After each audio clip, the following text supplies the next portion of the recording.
What's the rarest card you've ever found that wasn't numbered? I'll tell you about some that one of my subscribers found. Hey, it's Mike. Thanks for tuning back in. It's Wednesday. Chaos, absolute chaos this week. And again, raining every day. But I do have some time to get this video out. It's one that I have been talking to Brian, my subscriber, about for over a month.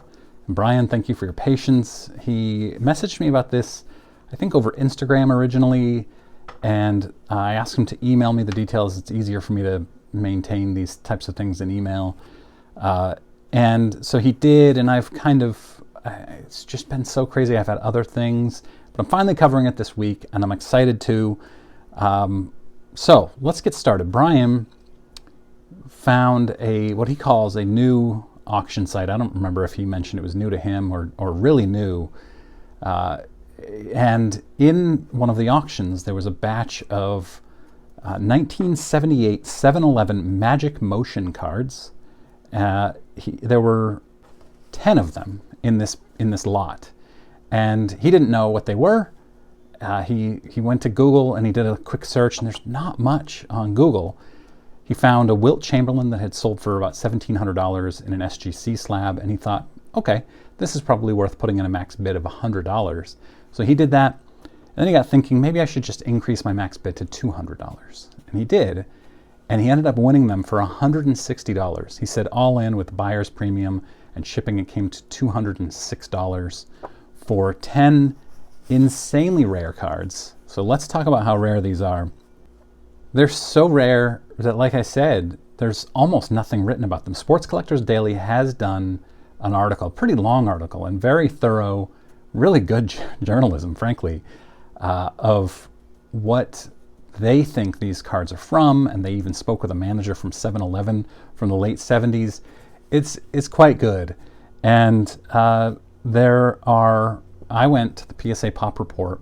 I found 4 different cards, 5 examples having been graded in the PSA Pop Report. So there are only 5 graded overall by PSA. There's one, Hank Aaron, in the SGC Pop Report, and that's it. That Hank Aaron is on eBay right now for $30,000 or best offer. So it could be yours. Put in a best offer. Quick pause here to say that obviously that is not the SGC card that's on eBay. It is a PSA one, and I didn't see a PSA Hank Aaron in the Pop Report because there isn't one. There are actually 2 different Pop Reports on PSA for this set, and for some reason this is the only one in the second Pop Report that they have. So obviously PSA has graded one Hank Aaron, and SGC has also graded one. Just clearing up a little confusion there. Now, I did find a couple of forum posts where people talked about them, and somebody said that the Nolan Ryan is in the Nolan Ryan Master PSA set, and that the Nolan Ryan has been graded twice by PSA. I found no evidence of either of these. I went to the the set registry, and I looked at all the big Nolan Ryan set registries. No sign of this. There's also no sign of a Nolan Ryan card ever having been graded by any company, PSA and SGC. I didn't go to Beckett's Pop Report. I never do. But it makes me wonder what this person was seeing, or did PSA deactivate those certifications? Did they remove the card from the master list? That does happen occasionally, I think. So, I don't know. It was a little strange. So Brian, after he won this auction for let's say $206, he really started doing some research. There's allegedly an 18 card checklist that is listed in a forum post about them, but there's really, nobody's really 100% sure, I don't think, who's in this checklist. So the 4 in the PSA Pop Report are Tom Dempsey, Steve O'Neill, Jesse Owens, and O.J. Simpson. And the O.J. has been graded twice. And it makes sense. This was 1978 that O.J. would be in there. Also on the Pop Report are, and I might get some of these wrong because of my handwriting, and I've never heard of a couple of these guys, Don Carter, Ty Cobb, Phil Esposito, AJ Foyt, Billie Jean King, Rocky Marciano, Larry Mahan, Pele, Nolan Ryan, Roger Staubach, and there's some controversy about the Staubach. Sally Younger and Don Vesco are supposedly in this checklist. But here's the thing, these cards have lenticular faces, so they're 3D, they're kind of like the Sportflix cards, 3D, but they bear zero resemblance to the players they're supposed to be depicting. They're just kind of crudely drawn photos, and then they move a little bit when they refract, I guess. So the controversy with the Staubach is that it's very clearly a receiver catching the ball and two defenders chasing him. The back mentions Staubach, but it also mentions Drew Pearson, which makes more sense that the card would be of Drew Pearson, but it's being sold, or it has been sold in the past, as a Staubach card. I don't think that counts as a Staubach card, in my opinion. The back of them, with the player supposedly on the front, the back of them says who the player is, and that's really the only way to tell who it is. It's really interesting. So the ones that Brian got he got 2 Dempseys, 2 Phil Espositos, a Wilt Chamberlain, a Nolan Ryan, a Jesse Owens, a Pele, a Billie Jean King, and the Staubach Drew Pearson. He has already sold the Nolan Ryan for over $2,500, which to me is significant. He paid $200 for this entire lot and has already sold one of the cards, 10% of the cards, for $2,500. Pretty amazing.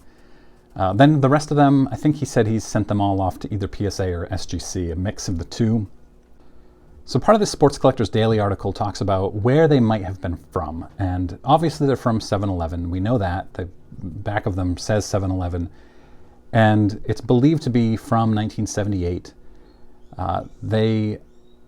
It's rumored that the hollow space beneath Slurpee cups was what held them. And maybe people didn't see them. So these were believed to be a New England regional distribution. I don't know why New England is part of the rumor here, but in 1977, 7-Eleven did their Coke Hockey Superstars card set in the same way, in the hollow of the Slurpee cup or Big Gulp cup.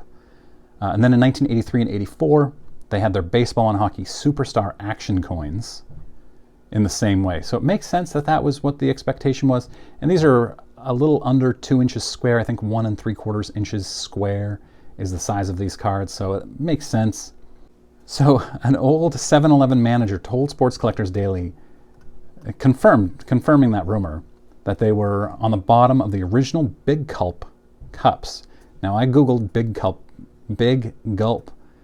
went to their Wikipedia. It says that they came out in 1976.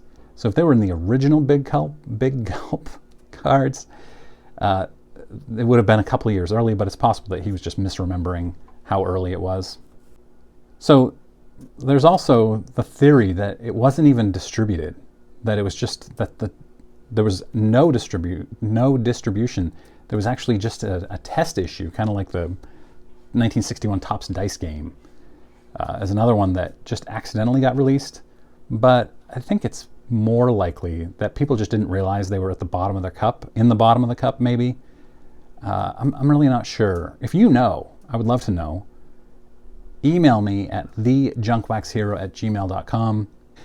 That's all on that one. Make sure you're subscribed. I've got a PSA live reveal coming with Oliver hopefully in the next couple days. I've been waiting 5 days for my order has been in assembly for almost, maybe it's been a week.